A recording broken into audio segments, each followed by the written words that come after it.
Good afternoon बच्चों।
बच्चों आपसे हम आज कुछ प्रश्न करेंगे जिसका उत्तर आपको देना होगा। हमारी मूलभूत आवश्यकताएं क्या हैं आप बताइए। बहुत अच्छा, बैठ जाइए। बड़ा मकान से वंचित लोगों को क्या कहते हैं आप बताइए। बहुत अच्छा, बैठ जाइए।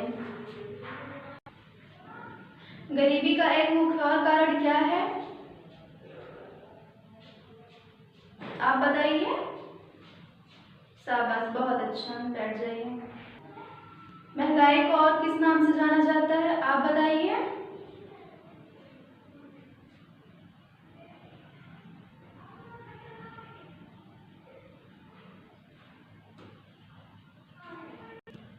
बच्चों आज हम आपको अर्थशास्त्र विषय के अंतर्गत मुद्रास्फीति नामक प्रकरण पर चर्चा करेंगे, अर्थात आपको बताएंगे।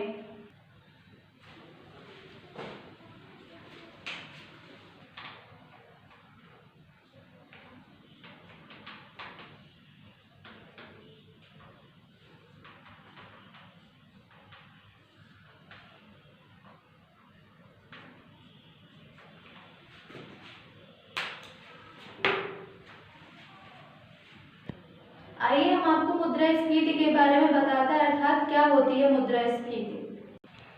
जैसा कि हम जानते हैं कि मुद्रास्फीति को आम बोलचाल की भाषा में महंगाई वो कहते हैं। मुद्रास्फीति दो शब्दों से मिलकर बना है, मुद्रा और स्फीति। मुद्रास्फीति दो शब्दों से मिलकर बना होता है, मुद्रा और स्फीति। मुद्रा का अर्थ होता है धन, पैसा, रुपया, करेंसी, और स्फीति का अर्थ होता है विस्तार, फैलाव। मुद्रास्फीति का शाब्दिक अर्थ हुआ मुद्रा में फैलाव, अर्थात मुद्रा में विस्तार। अब हम आपको बताएंगे कि मुद्रा में विस्तार अर्थात फैलाव अर्थात मुद्रा के मूल्य में कमी आती कैसे है। इसको जानने के लिए हमें दो वित्तीय वर्ष अर्थात फाइनेंशियल ईयर के प्राइस को अर्थात मूल्य को कंपेयर करना पड़ता है। अब चलिए हम उदाहरण के माध्यम से इसे समझते हैं।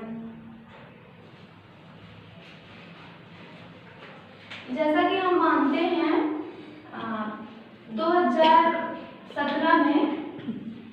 2017 में 1 किलो सेब का मूल्य जो था वो 50 रुपये था,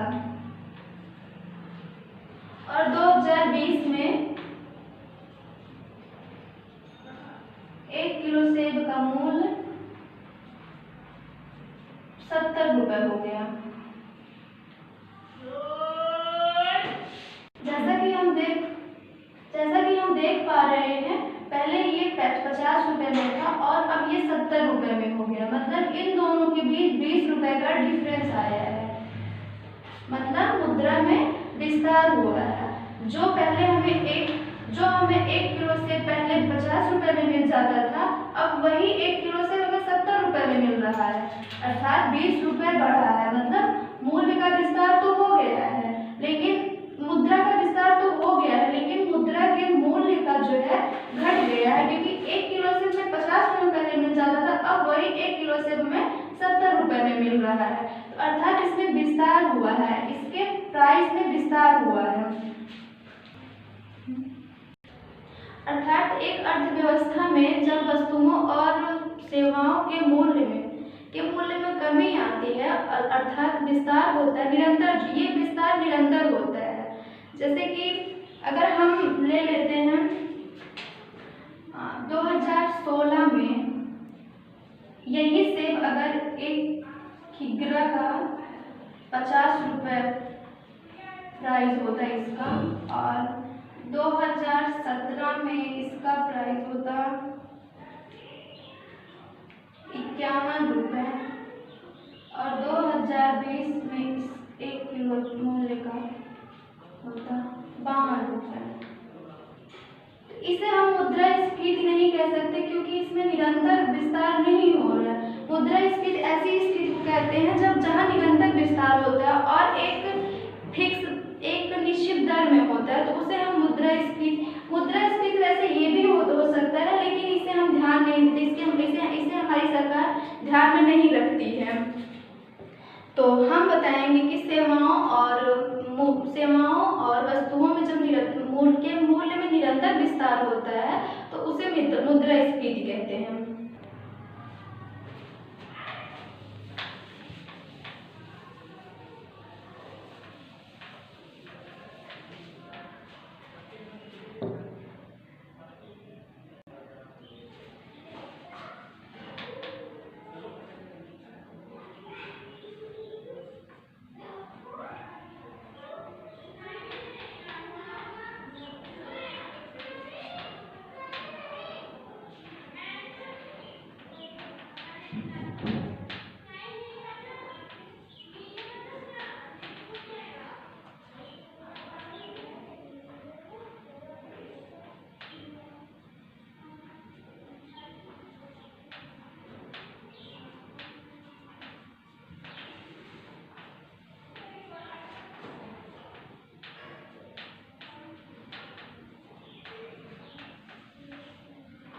मुद्रास्फीति बराबर मुद्रा का विस्तार बराबर मुद्रा के मूल्य में कमी।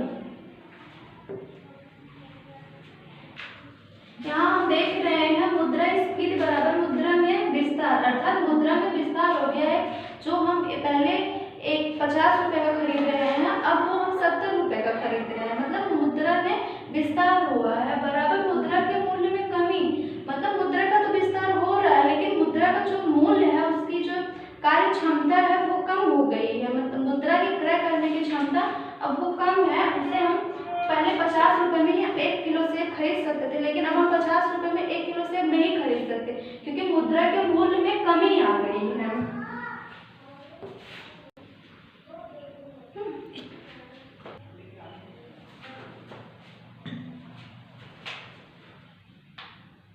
किसी वस्तुओं को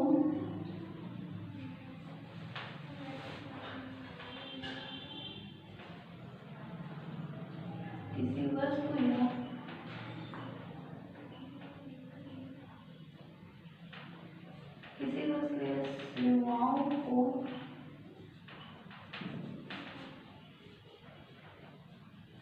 क्रय करने की क्षमता, सेवाओं को क्रय करने की क्षमता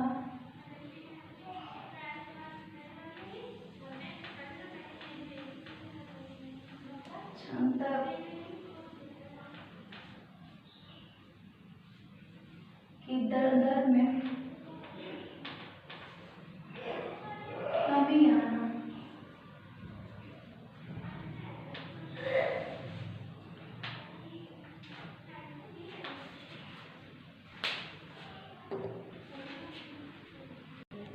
आइए हम जानते हैं कि मुद्रास्फीति किन कारणों से होता है, अर्थात किन कारणों के आधार पर उनका वर्गीकरण किया जा सकता है।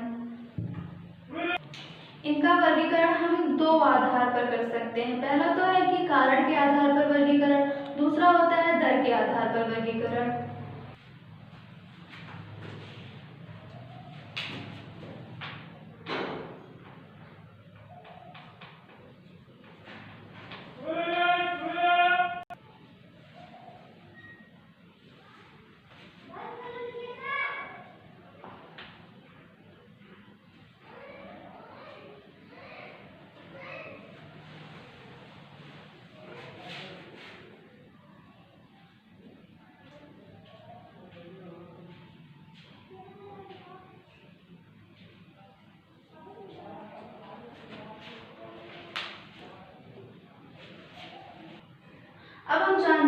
कार्ड के आधार पर मुद्रास्फीति कितने प्रकार की होती है, क्या होती है?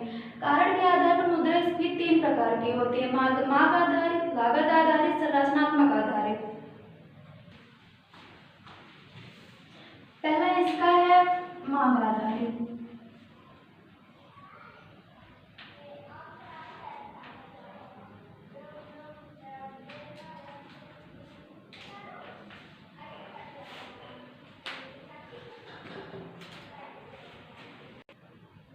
मांग आधारित मुद्रास्फीति तब होती है जब किसी वस्तु या सेवा का उत्पादन और फिर उसका जो है आपूर्ति दोनों तुलना में कम या ज़्यादा हो जाए। जैसे कि हमारी जो वस्तु है उसका उत्पादन एक कम हो रहा है और उसका मांग जो है वो अधिक हो रहा है, तुलनात्मक रूप से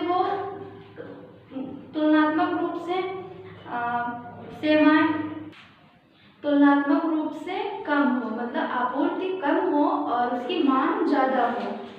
जैसे हाई डिमांड,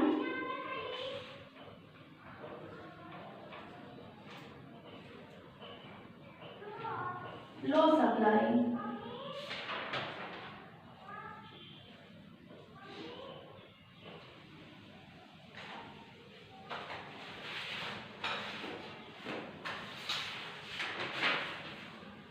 तो यह मांग आधारित मुद्रास्फीति हो जाएगी।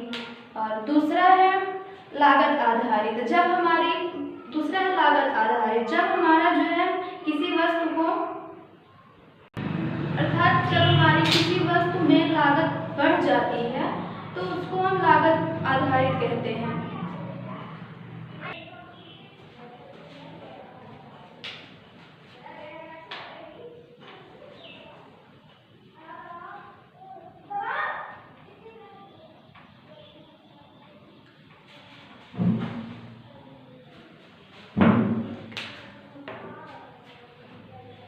लागत आधारित उस स्थिति में होता है जब किसी वस्तु को उत्पादन करने में उस वस्तु को उत्पादन करने में लगी सामग्री का मूल्य बढ़ जाता है। कभी कभी ऐसी स्थिति भी आती है कि जब मजदूर अपनी मजदूरी बढ़ा देते हैं और स्ट्राइक पर बैठ जाते हैं, तो हड़ताल करने लगते हैं, तो उस समय में हमारी उत्पादन उतना नहीं हो पाती जितना हमें करना है। जब हमारा उत्पादन उतना नहीं हो पाएगा तो हम मार्केट में भी उस वस्तु को नहीं ला पाएंगे, और जब हमारी मांग बढ़ जाएगी और हमारी सप्लाई उतनी नहीं हो पाएगी तो महंगाई बढ़ जाएगी, जिस कारण मुद्रा में स्फीति होगी।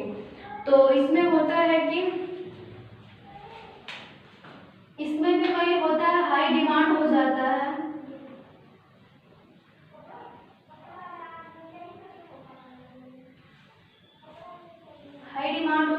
और लो सप्लाई हो जाता है। सप्लाई लो इसलिए होता है क्योंकि हमारा उत्पादन उस तुलना में नहीं हो पाता जिस हिसाब से मार्केट में उसकी मांग हो रही है।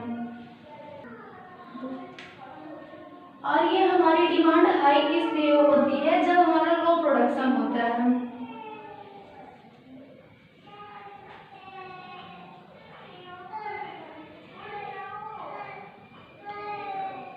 जब हमारा प्रोडक्शन लो होगा और यहाँ लो मटेरियल भी जाएगा तो हमारी डिमांड हाई हो जाएगी और लो सप्लाई हो जाएगा, जिसकी वजह से मुद्रास्फीति आ जाएगी। अब तीसरा आता है संरचनात्मक मुद्रास्फीति।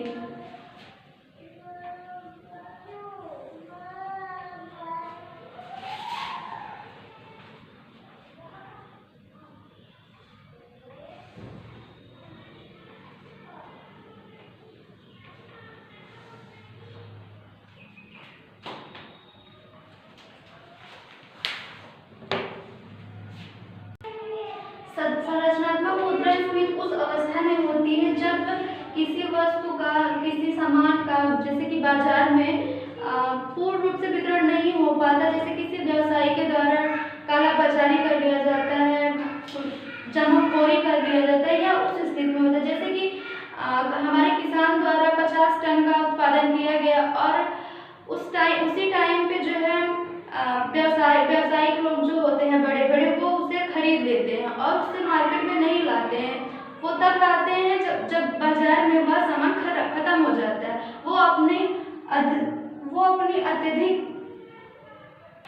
अत्यधिक महंगी दर पर तब बेचते हैं जब वह सामान बाजार में खत्म हो जाता है। अब हम आते हैं दर आधारित मुद्रास्फीति। दर आधारित मुद्रास्फीति जो है ये एक दर में बढ़ती है। ये जो मुख्यतः 5 या 6 प्रकार की होती हैं। पहला रेंगती हुई मुद्रास्फीति। दर के आधार पर पहली मुद्रास्फीति होती है रेंगती हुई मुद्रास्फीति।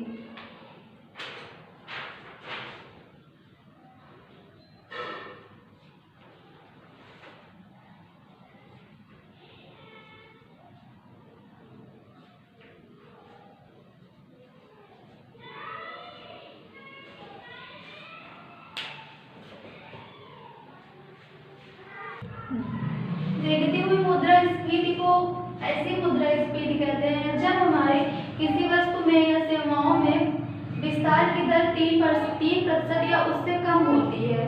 यह हमारे लिए हानिकारक नहीं होती क्योंकि इससे हमारी आर्थिक क्रियाएं प्रेरित होती हैं। आर्थिक क्रियाएं प्रेरित होती हैं 3 या उससे कम, 3% या उससे कम होती हैं। यदि हमारे स्फीति में स्फीति की दर 3 या 3% से कम होती है तो उसे रेंगती हुई मुद्रास्फीति कहते हैं, जो कि वित्तीय वर्ष में देखी जाती है, अर्थात फाइनेंशियल ईयर में देखी जाती है। वित्तीय वर्ष 1 अप्रैल से शुरू होता है और 31 मार्च को खत्म होता है। दूसरा है चलती हुई मुद्रास्फीति।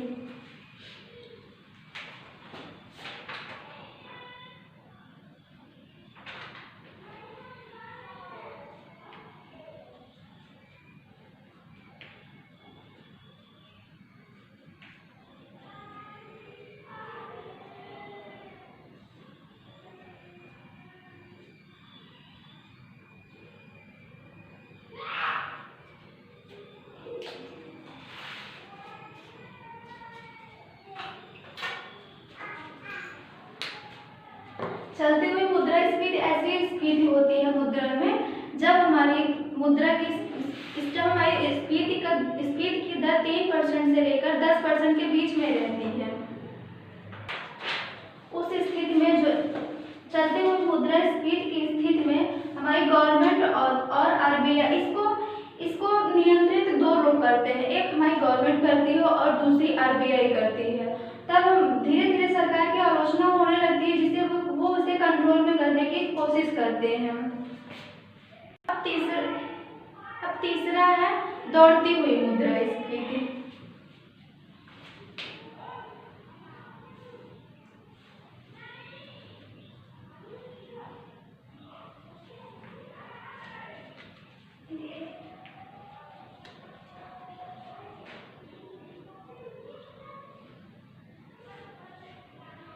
दौड़ती हुई मुद्रास्फीति 10 से 20 के बीच में हो, 10% से 20% के बीच में होता है। जब हमारी दर जो है वो 10 से 20 के बीच में पहुंच जाती है तो वो दौड़ती हुई मुद्रास्फीति होती है। इसमें गवर्नमेंट और फिर आरबीआई पर प्रेशर आ जाता है।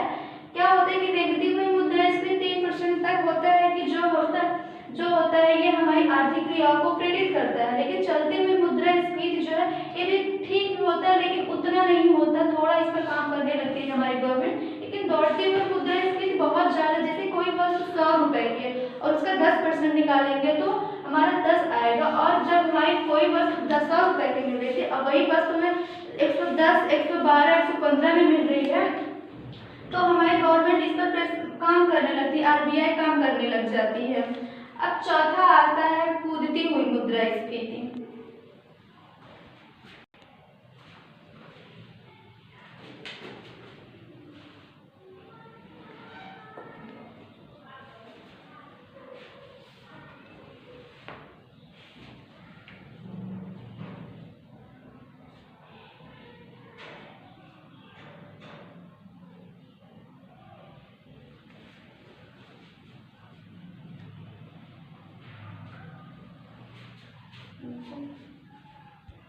कूदती हुई मुद्रास्फीति ऐसी स्थिति होती है जब मुद्रा में स्फीति की दर 20 से भी अधिक हो जाए। यह बहुत दयनीय स्थिति होती है। तो यह बहुत दयनीय स्थिति होती है कूदती मुद्रास्फीति। मतलब कोई वस्तु जो है 100 रुपए की है, उस पर 20% से अधिक विस्तार हो रहा है। मतलब कोई वस्तु 100 रुपए की, अगर उस पर 20% या 25% लगा दिए तो 120 या 25-30 रुपए में वस्तु मिलने लगेगी। तो इस स्थिति को कूदती हुई मुद्रास्फीति कहते हैं। अब इसके बाद है अतिस्फीति मुद्रास्फीति।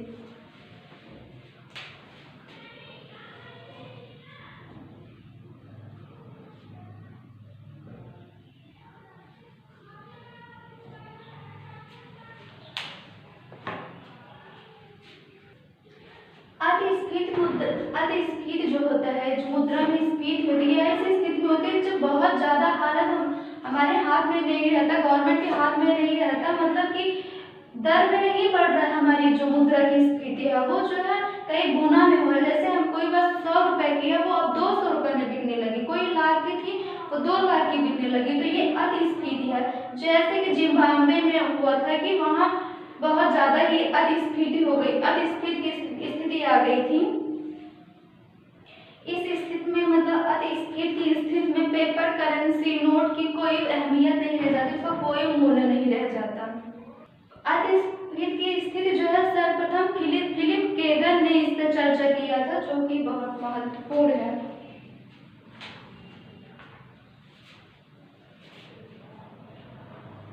फिलिप केगन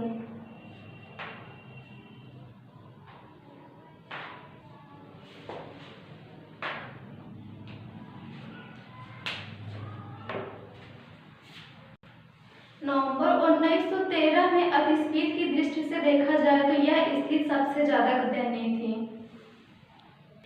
जनवरी 1922 से नवंबर 1923 तक मुद्रास्फीति की स्थिति बहुत खराब थी, जो कि जर्मनी में था। इसका मूल्य निर्देशांक जो था वो 1 से था, जो कि 10 अरब तक हो गया था जर्मनी में।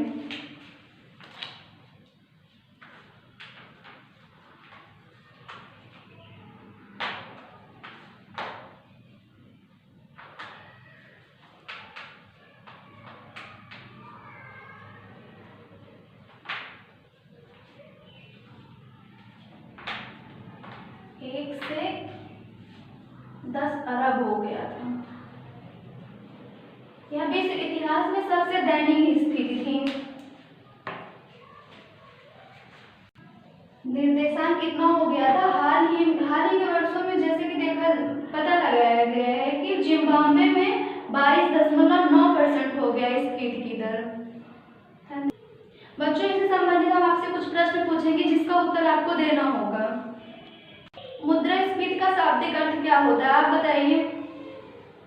बहुत अच्छा, बैठ जाइए। कारण के आधार पर मुद्रास्फीति का वर्गीकरण कितने भागों में किया गया, आप बताइए। बहुत अच्छा, बैठ जाइए। रेंगती हुई मुद्रास्फीति में स्फीति की दर कितनी होती है, आप बताइए। शाबाश, बैठ जाइए। कूदती हुई मुद्रास्फीति की स्थिति में स्फीति की दर कितनी होती है, आप बताइए। बहुत अच्छा, बैठ जाइए। दौड़ती हुई मुद्रास्फीति की दर में स्फीति की दर क्या होती है, आप बताएं। अच्छा, बैठ जाएं। बच्चों, बोर्ड पर लिखे हुए टॉपिक को अपनी कॉपी में नोट कर लें, उतार लें।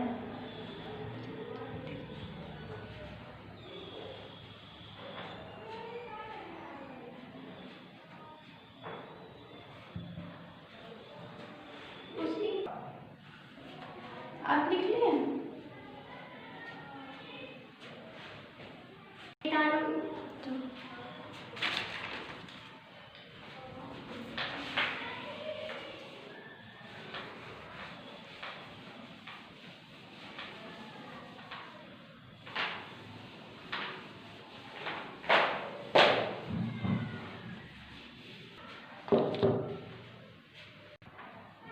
आइए हम आपसे अब कुछ प्रश्न करते हैं। अतिस्फीति की स्थिति पे सबसे पहले किसने चर्चा किया था, आप बताइए। बहुत अच्छा, बैठ जाइए। 3% की दर से किस मुद्रा मुद्रास्फीति होती है। आप बताइए। बहुत अच्छा, बैठ जाइए। 10% की दर से मुद्रास्फीति किस स्थिति में होती है? आप बताइए। बहुत अच्छा, बैठ जाइए। 10 से 20% की स्फीति किस मुद्रास्फीति की स्थिति में होती है? आप बताइए। बहुत अच्छा, बैठ जाइए। हाल ही के वर्षों में किस देश में जो मुद्रास्फीति की दर 22.9% हो गया था? आप बताइए। शाबाश, बैठ जाइए।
बच्चों, दर के आधार पर मुद्रास्फीति कितने प्रकार के होते हैं तथा उनके बारे में विस्तार से लिखिए और कल दिखाइए और कल हम इसे देखेंगे।